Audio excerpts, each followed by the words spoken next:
अल्लाह मुनव्वर भाई को 17 big boss का विनर बना दे मेरे मालिक। अस्सलाम वालेकुम दोस्तों, उम्मीद करता हूं आप सभी लोग खैरियत से होंगे। इस वीडियो में इंडिया, सऊदी अरब और साथ ही साथ इजराइल हमास के बीच में चल रहे जंग के बारे में ज़रूरी अपडेट्स आई हैं जो आप लोगों से शेयर करूंगा।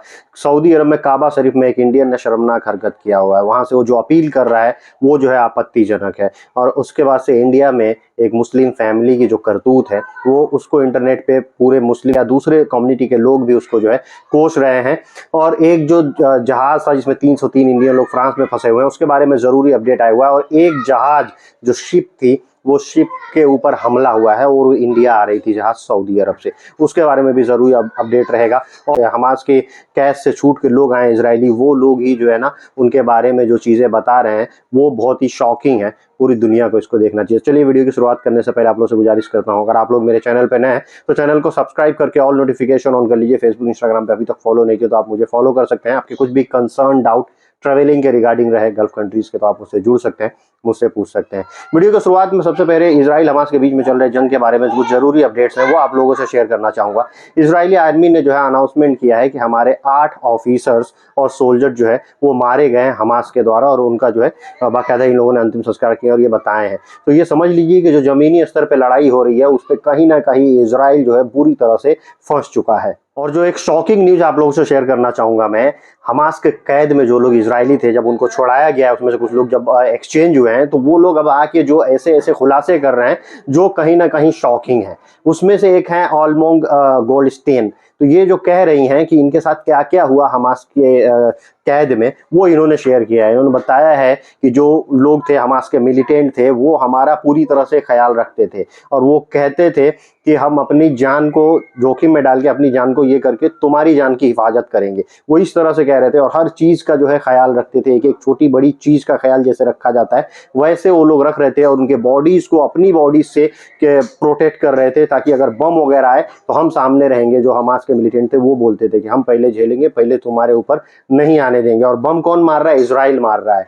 तो अब ये जो खुलासे हो रहे हैं ये इजराइल के कहीं ना कहीं खिलाफ हैं और इजराइल के ही लोग कह रहे हैं। और पूरी दुनिया क्या कह रही थी कि हमास के लोग ऐसे हैं वैसे हैं, लोगों को मार रहे हैं, औरतों को मार रहे हैं, बच्चों को मार रहे हैं। उनकी आंखें जो है अब खुलनी चाहिए। जो जो आप बीती और जो चीजें उनके साथ हुआ है इजरायली लोगों के साथ हमास के पास वो सब शेयर किए हैं। तो और अगला जो खबर आप लोगों को शेयर करना चाहूंगा वो शॉकिंग है कि मतलब दुनिया कहाँ जा रहा है, समाज कहाँ जा रही है। समाज से रिलेटेड ये जो है और मुस्लिम कम्युनिटी से रिलेटेड जो है ये चीज है। एक निकाह हो रहा था, दरअसल वो निकाह धूमधाम से कैसे पैसे अरेंज करके होते हैं।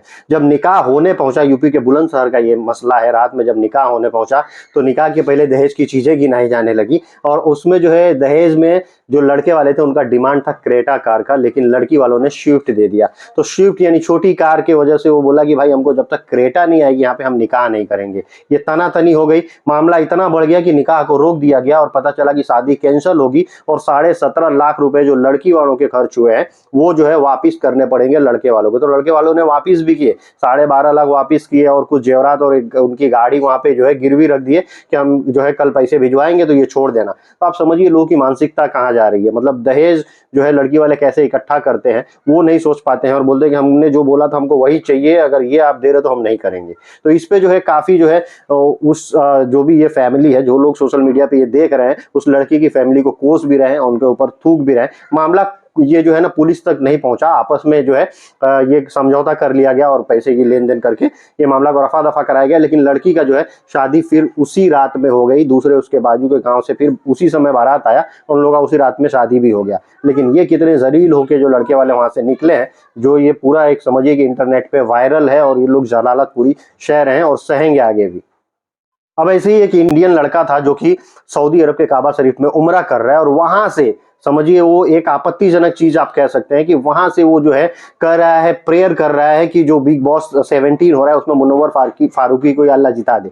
ये कैसी चीजें हैं? ये बॉलीवुड से जुड़े हुए लोग हैं, सेलिब्रिटी लोग हैं और इनकी जो लाइफ स्टाइल है इस्लामिक चीजें नहीं होती। और आप अगर उम्रा करने गए हैं तो वहां पे जो आपको करना चाहिए पर्सनल अपने लिए, अपने रिश्तेदारों के लिए लोग दुआएं करते हैं, लेकिन आप जो ये दुआ कर रहे हैं, ये जो लड़का ये दुआ कर रहा है, ये सरासर मेरी तरफ से तो अगर देखा जाए तो गलत है। आप लोग भी देखेंगे ये कोई भी लोग जो देख रहे हैं इस लड़के को गलत ठहरा रहे हैं। और ऐसा करने वाले लोग जो है जब वायरल होते हैं तो पुलिस वाले वहां पकड़ भी लेते हैं। पहले मैंने एक न्यूज भी शेयर किया था कि लोग एक जन जाके वहां पे जो है कांग्रेस पार्टी का प्रचार कर रहा था, तो उसको जो अरेस्ट किए थे वो लगभग जो 8-9 महीने जेल में भी रहा। तो ये भाई साहब जाके वहां मुनव्वर फारूकी के लिए दुआ कर रहे हैं। भाई अपने लिए दुआ कर ले कि तेरा मगफिरत हो जाए, कम से कम मरने के बाद जन्नत उन्नत मिले, ये सब चीजें कर ले, अपना आखिरत सुधार ले। वो चीजें नहीं करके जो जहन्नमी लोग एक तरह से होते हैं, मतलब बॉलीवुड की भांड है उनकी उनकी तो कोई मतलब ही नहीं होता रिलीजन से, वो कुछ भी बोलते कुछ भी करते हैं, उनके लिए दुआएं कर रहा है। आप क्या कह सकते हैं? दो शब्द जो है जरूर भाई साहब के लिए कमेंट करिएगा। भारतीय तट के पास एक इजराइल से जुड़े जो व्यापार का एक शिप था, एक बहुत बड़ी जहाज थी, उसको जो है उसके ऊपर हमला किया गया। और हमला जो है अननोन सोर्सेस से हुआ है, अभी तक क्लियर नहीं हो पाया कि हमलावर कौन है, लेकिन ये जहाज जो है वो इंडिया आ रही थी और ये जुड़ी हुई थी, इसका लिंक जो था वो इजराइल से था और ये आ रही थी सऊदी अरब से। कच्चा तेल लेके सऊदी अरब से ये जहाज चला था और इसको मैंगलोर आना था इंडिया में।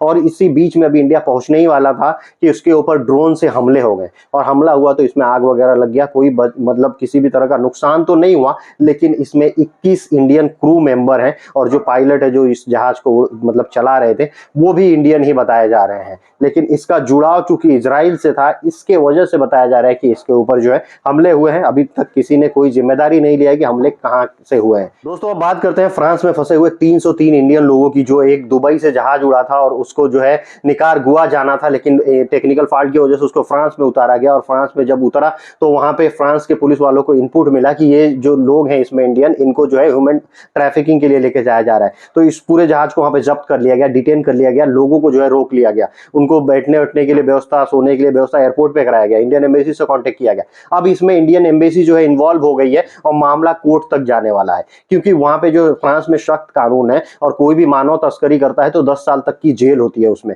अब सबसे पूछताछ हो रही है, पैसेंजर से भी पूछताछ हो रही है, उस जहाज के पायलट वगैरह उसके जो जिम्मेदारान है उनसे भी पूछताछ हो रही है। मामला मतलब और आगे जाएगा और इंडियन लोग को वहां पे फ्रांस में रुकना पड़ेगा। अब ये मामला कोर्ट में जाएगा, सुनवाई होगी तभी होगी। लेकिन इंडियन एम्बेसी जो है वो लगातार कांटेक्ट में है फ्रांस के पुलिस से और उसके जिम्मेदारान से बात कर रही है कि इसमें जो इंडियन लोग हैं, जो जयीफ हैं या फिर जो बच्चे हैं, कुछ बच्चे भी हैं, कुछ 10-15 का लिस्ट उन्होंने दिया है कि इन लोगों को एटलीस्ट जो है अच्छा व्यवस्था कराया जाए इनको ये करने का। हालांकि व्यवस्था उन लोगों के लिए पूरा किया जा रहा है, खाना पीना और ये सब चीजें फ्रांस की गवर्नमेंट के द्वारा उन लोगों को दिया भी जा रहा है। गलती उन लोगों की कुछ भी नहीं है, लेकिन क्योंकि ये मामला ह्यूमन ट्रैफिकिंग से जुड़ा हुआ लग रहा है, इसके लिए ये मसला जो है अब बढ़ता जा रहा है और इस पे अब मामला कोर्ट तक जाने वाला है। और जरूरी अपडेट इसमें आएगी तो मैं जरूर आप लोगों से शेयर करूंगा। दोस्तों बात करते हैं सऊदी अरब की कुछ जरूरी खबरों की। सऊदी अरब के अलगसीब में जो है 2 गुटों में रोड पे ही दिन दहाड़े मारम पिटाई होने लगी और इसका वीडियो जो है सोशल मीडिया पे वायरल हो गया। तो पुलिस इसमें एक्टिव हुई और पुलिस ने जो है दोनों पक्षों के सभी लोगों को गिरफ्तार करके जेल के हवाले कर दिया है। अब वहां पे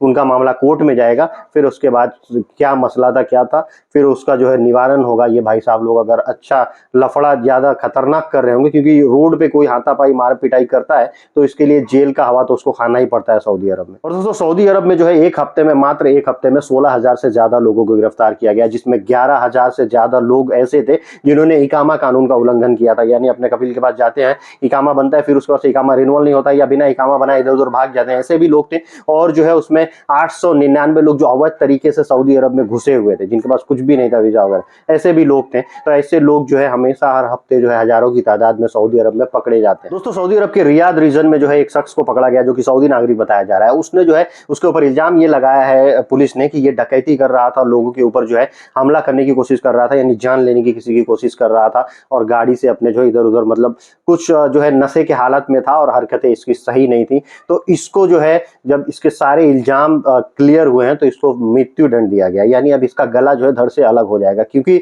इसके ऊपर भ्रष्टाचार के भी आरोप लगे हैं, हत्या के भी आरोप लगे हैं, डकैती के आरोप लगे हैं, ये सब चीजें उसके ऊपर लगे हैं और ये नशे में भी था। तो वहां पे कानून कितना सख्त है आप सोच सकते हैं। तो दोस्तों आज की वीडियो करता हूं यहीं समाप्त। उम्मीद करता हूं वीडियो अच्छी लगी होगी। अगर अच्छी और इन्फॉर्मेटिव लगी है तो जरूर दोस्तों में शेयर कीजिएगा। मैं ऐसे वीडियो अपने दोस्तों के लिए जो भी गैर मुल्की है, गल्फ कंट्रीज में रहते हैं, उनके लिए लेके आते रहता हूँ। Thank you guys, thank you for watching.